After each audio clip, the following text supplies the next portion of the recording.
নমস্কার, আমি অনিন্দিতা বন্দ্যোপাধ্যায়। আমার পৈতৃক বাড়ি বেলঘরিয়াতে। বর্তমানে আমি টালা পার্ক নিবাসী। তো বেলঘরিয়া মহাকালী উচ্চ বালিকা বিদ্যালয় থেকে আমি আমার মাধ্যমিক এবং উচ্চ মাধ্যমিক পাশ করেছি।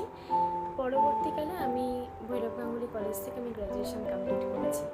এখন আমি এইচডিএফসি ব্যাংকে কর্মরতা।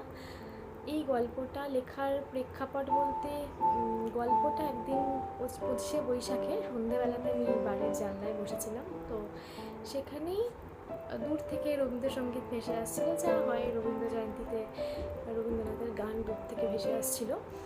তো সেই গানটা অনেকক্ষণ ধরে শুনছিলাম, শুনতে শুনতে তারপরে হঠাৎ একটা প্লট মাথায় চলে আসে এবং গল্পটা আমি লিখে ফেলি। প্রায় মোটামুটি ধরুন 1-1.5 ঘন্টা থেকে 2 ঘন্টার মধ্যে গল্পটা আমার শেষ হয়ে যায়। তো বেশিক্ষণ সময় লাগেনি গল্পটা লিখতে, একদম মাথায় প্লট এসছে লিখে দিয়েছি এরকম। আর গল্পটার নামকরণ বলতে উপহার নামটা এমনি আমার একটা পছন্দ করে আর কি দেওয়া, পার্টিকুলার কোনো রিজন ছিল না এই নামটা দেওয়ার।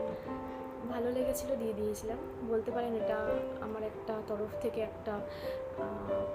একটা রবীন্দ্রনাথকে প্রণাম জানানোর জন্য বলতে পারেন এই গল্পটা লেখা। তো আমি আমার মতো করে গল্পটাকে যতটা সম্ভব চেষ্টা করেছি ভালো করে লিখে আপনাদের এই গল্প ক্যাফেতে দেওয়ার জন্য। তো গল্প ক্যাফেতে এই গল্পটা হয়তো উপস্থাপিত হবে। আপনারা সবাই একটুখানি জানাবেন আমাকে গল্পটা আপনাদের কেমন লাগলো। লাইক, শেয়ার, কমেন্ট 3টে একটু করে আমাকে গল্পটা ভালো লাগুক বা খারাপ লাগুক, যেরকমই হোক গল্পটার ফিডব্যাকটা প্লিজ আমাকে জানাবেন।